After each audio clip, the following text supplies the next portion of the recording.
June 9, 2026 இன்றைய நாளுக்கான இறைவார்த்தை. நீங்கள் இழந்ததை நினைத்து அழ வேண்டாம். கர்த்தர் அதைவிட சிறந்ததை உங்களுக்கு ஆயத்தப்படுத்தி வைத்திருக்கிறார். Do not cry over what you lost.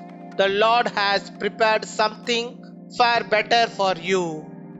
Jeremiah 29 Jeremiah chapter 29 verse 11.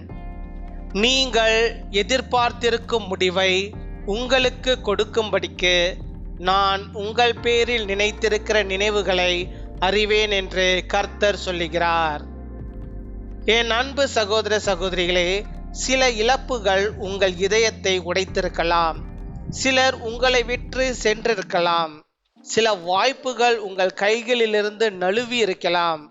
ஆனால் நினைவில் கொள்ளுங்கள், தேவன் எதையாவது எடுத்துக்கொண்டால் அதைவிட சிறந்ததை கொடுக்க தயாராக இருக்கிறார். ரூத் தனது பழைய வாழ்க்கையை இழந்தாள். ஆனால் தேவன் அவளுக்கு புதிய ஆசீர்வாதமான வாழ்க்கையை அளித்தார். யோபு எல்லாவற்றையும் இழந்தான். ஆனால் தேவன் இரட்டிப்பாக திரும்ப கொடுத்தார். அதே போல உங்கள் வாழ்க்கையிலும் புதிய ஆசீர்வாதம் வரப்போகிறது. நீங்கள் இழந்ததை விட சிறந்ததை கர்த்தர் உங்களுக்கு தரப்போகிறார்.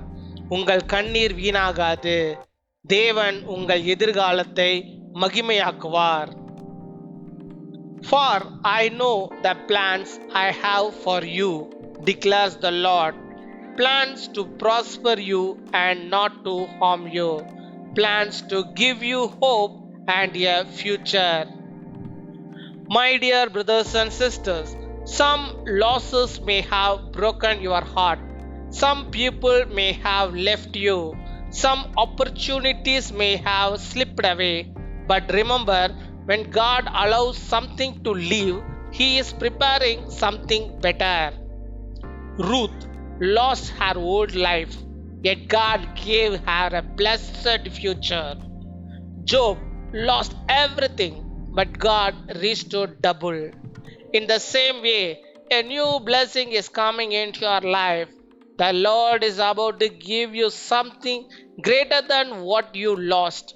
Your tears are not wasted. God will make your future glorious.